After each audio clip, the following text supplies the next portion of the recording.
Hello again. This time we'd like to talk about that aspect of the monastic promises, obedience.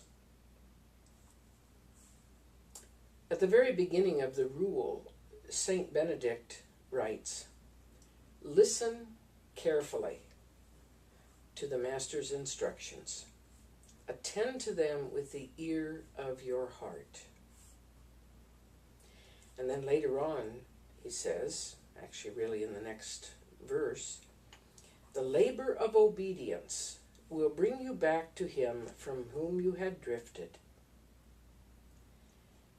If you are ready then to give up your own will once and for all, armed with the strong and noble weapons of obedience, you are ready to do battle for the true King, Christ the Lord."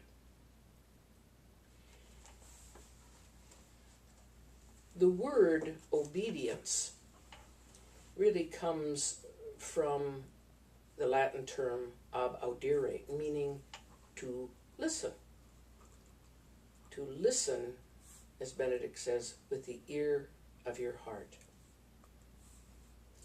Obedience for us is not simply doing what someone says the moment they say it or ask it of us.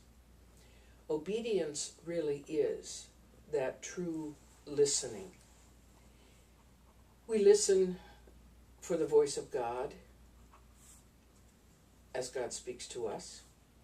We listen to the voice of God spoken through our superior, our prioress. We listen to the voice of God spoken to us through others in community, and those with whom we minister, work, play, pray.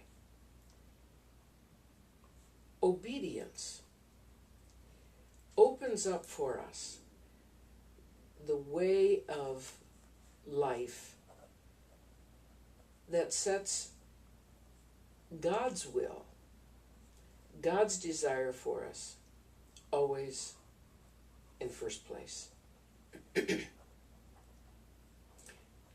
Obedience, that listening, says, I may have a thought or an idea or something I'd like to do, but if I am truly being obedient, truly listening to the Word of God, it also means I may have to sacrifice my thoughts.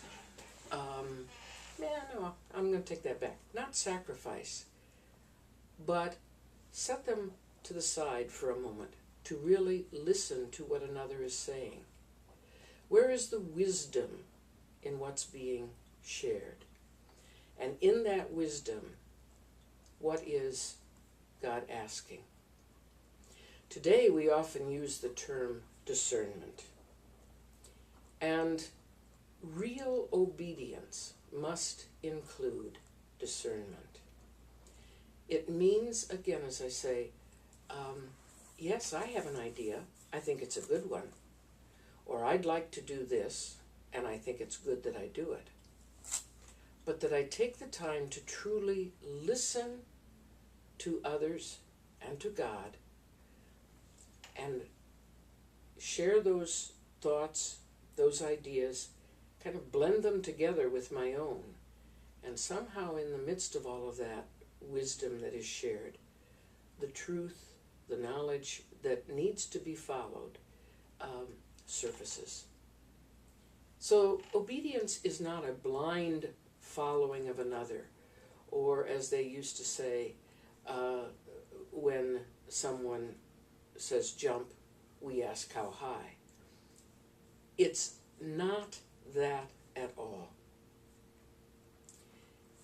If I'm truly being obedient and my superior says to me, I'd like for you to do this or that or the other thing, and I feel that it's asking of me something that is really beyond my capabilities or my educational background, I have a responsibility to bring that up And simply to say, I'm not sure this is for the best.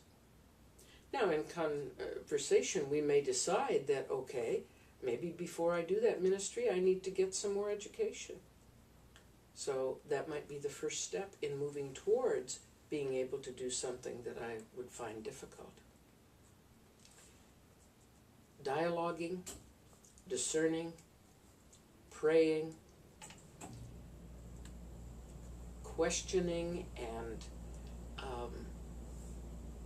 chewing over, really trying to kind of get to the real heart of what something is about when there is any question, any doubt. That's really what obedience is about.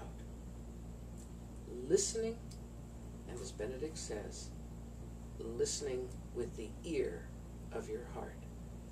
Not just up here, but bringing it to your heart. What is it that God asks of us and desires us to do? And then, having truly heard, we can move ahead with courage and the knowledge that we are doing the will of God. And that's what obedience is all about. Thank you. See you next time.